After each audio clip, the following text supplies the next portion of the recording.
Hey folks, this is David Smith at Correctional Officer Lifestyle. Um, Coming to you today with a video about ways that you can gather intelligence. Um, it, it it's kind of weird to say that because I'm talking to correctional officers, and correctional officers often feel that their job is just to watch inmates, just to observe inmates, and that in and of itself is how you gather intelligence. Um, Very helpful intelligence. Anybody that works in a correctional facility already knows that there is an influx of contraband inside a correctional facility. Technology has facilitated a great deal of the influx in contraband into correctional facilities. Um, Inmates having cell phones, giving them unmonitored access to the outside world is a definite threat to the security of the institution, in that they can coordinate contraband drops unfettered, unchallenged. Um, Drones, man, I can't say enough bad stuff about drones in relations to the Department of Corrections because um, we actually had we actually know through intelligence, through a demonstration that we had, that 200 feet up, these things fly there pretty regularly. You can't see them, can't hear them. Anybody that owns one or anybody that has ever operated one already knows that. I'm not saying anything that nobody knows. So, um, drones, they're a definite thorn in the side of corrections profession. And the unfettered access that inmates have through illegal cell phones to get people with the drones to drop contraband for them is scary. To not to put too fine a point on it, it's scary. So, as a correctional officer sitting in a dormitory watching inmates all day, every day, how can you help to alleviate this problem of contraband inside a correctional facility? Okay, changes in behavior is a big one. Patterns of behavior is big. You're watching people. That is your job. You're watching people. Take notes. Take notes. If you have an inmate that every single person in the dormitory does stuff for this one individual, he's rather comfortable. He's extremely comfortable in his living situation. He's not hurting for anything. Um, if he wants a Coke, somebody goes and gets him a Coke. He wants a glass of water, someone goes and gets him a glass of water. Somebody's cooking his meals inside the dormitory. Now the meals inside the dorm are, nothing gourmet. Your base of everything is ramen noodles, but still, if he is getting every single thing he wants, he never has to go to the chow hall because he is eating inside the dormitory. That's an individual I want to pay attention to, because that is somebody that is very comfortable. That is somebody that is making money inside the prison. Um, if, let's say, you're in a secure cell housing unit and you have inmates that are constantly in and out of one or two rooms, don't think for a second I'm not going to go in that wing and search those one or two rooms. But gather your intelligence. Where do those other inmates live? Go search those rooms as well. Because that is intelligence gathering that you're doing. Okay? If you have a very popular inmate or a very popular cell in your housing unit, that you need to know who that inmate is. You need to know who his associates are. You need to know, you need to pick out, and I'm going to sound really crass when I say this, you need to pick out the weak inmates that hang around him. because they're his mules. Okay. Um, gather that intelligence. Now, as a housing officer, we're not expecting you to go down there and just shut down the entire ring. That might go above what you are capable of dealing with on your own.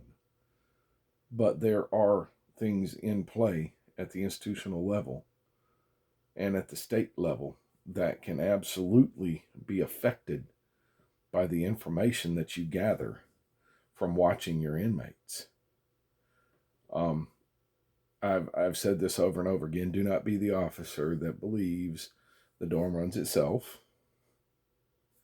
Dorm doesn't run itself. Strongest inmate in the dorm runs a dorm. The most influential inmate in the dorm runs a dorm. The one with the most affluence in the dorm is the one that runs the dorm. That dorm doesn't run itself. The inmates are running that dorm if you're not. Okay? If you notice that your dorm is exceptionally quiet, find out why. If you notice that your dorm is easy to manage, find out why. There's a reason. Now, mind you, there are program dorms. There are faith and character-based dorms. There are veterans dorms. There are incentive-based dorms. There are honor dorms. There are any number of dorms that are going to be easier to manage than other dorms.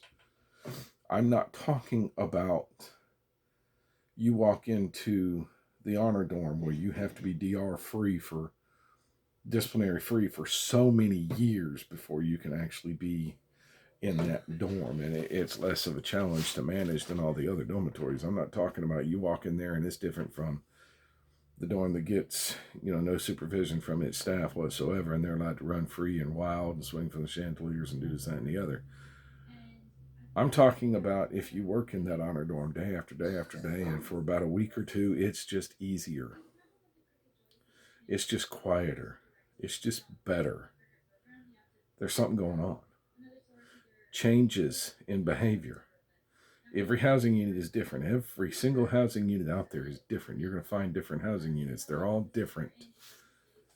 It's the changes in the behavior of that housing unit. If you are the regular in that dormitory and you notice a change, that's good. But if you are not the regular in that dormitory and you walk in there and something seems off, listen to that little nagging voice in the back of your head, because if it's telling you something's off, something's probably off. Okay? Gather what intelligence you can, forward it up the chain. Okay? If you're a housing officer, get your sergeant involved. If you're the housing sergeant, get your shift supervisor involved. Get other people involved rather than going out there and trying to deal with that mess yourself. If you suspect that there is some hinky business going on in your dormitory and you go out there and try to deal with it yourself, chances are high that you're going to get in over your head. I have said it over and over again in my career. If you think you need help, you probably do. Go ahead and call it. If you think you need assistance, you probably do. Go ahead and make that call. Get some help in there. If it's nothing, then treat it as a training exercise. But if it's something, you need the help. Get them there. Get them there. Okay. Watch your inmates. The inmate that is making 9-10 trips a night to the bathroom, nobody makes 9 or 10 trips a night to the bathroom unless they're up to some kind of nefarious activity, i.e. sitting back there talking on an illegal cell phone, sitting back there smoking when he is right next to the exhaust fan, when we all know that smoking is not allowed in corrections facilities. Sitting back there smoking an illicit substance, when we all know that smoking an illicit substance inside a correctional facility is illegal. There's something going on. Nobody goes to the bathroom 10 times a night. Pay attention to things like that. Pay attention to changes in behavior. I've said it before over and over again. If you have an inmate that never speaks to you, all of a sudden he wants to hold a conversation as soon as you walk in the dormitory, there's something going on. If you have an inmate that always speaks to you every single time you walk in the dormitory, even if he says nothing more than, "Hey, Sarge," and he does not want to talk to you, he wants to stay secluded and off in his own in the back room doing something other, there's something wrong. Something wrong with that inmate. Go find out what it is. Gather your intelligence. Look for those changes in behavior. Now, that being said, it does not just go for the inmate population. The inmates are going to do whatever they can to get a staff member to work for them rather than work for us. It's just going to happen. It's called turning a staff member, turning a duck, if you will. They're going to do everything in their power to make sure that they have an officer willing to bring them whatever they want into that facility. It's just going to happen. It's part of life in corrections. So if you notice an officer acting different, not just one day, Officer could be having a rough day at the house. He comes in, he's off. Okay. Comes back the next day. Everything's hunky-dory, everything's fine. That's not an issue. That's an officer that's having a rough day. Okay. Do what you can to help that officer having a rough day. But if you see an officer that is just off, something is wrong, especially an officer that you know, that you've worked with every single day of your career, and something's wrong, that's something you might want to investigate. If you don't want to talk to the officer about it, that's fine. As a captain, I want to talk to that officer about it. I want to know what's going on with my staff member. I want to know if it's something going on inside the facility or inside his home life that is making him operate at less than 100%. And I want to do everything in my power to help that person find out what's going on and get them operating at 100%. If it is something that I can help them with. If it is not, we have the Employee Assistance Program that is greatly beneficial to officers that are going through a rough patch in their life. Or with their career, whatever's going on. Okay? Pay attention to the signs of behavior changes. Changes in behavior are the biggest way that you can determine whether or not somebody is having an issue or whether or not somebody's up to no good. Okay? Note those changes in behavior. If you have to keep notes, keep notes. But don't just keep notes, put them in your pocket, and take them home. You got to tell someone. You got to tell someone. If you have something that's going on in your dorm that you are absolutely 100% convinced is a nefarious activity or a corruption type activity going on or coercion or something's just off, tell somebody. Say, hey, I don't know what's going on in my dorm, but I've noticed ABC123. Okay, point it out to somebody. This is not just for the rookies, although it is vitally important to the rookie staff. If you notice something off, there's probably something off. You should probably get a veteran staff member in there and have them look at what you've got. And yeah, we need to act on that. Okay?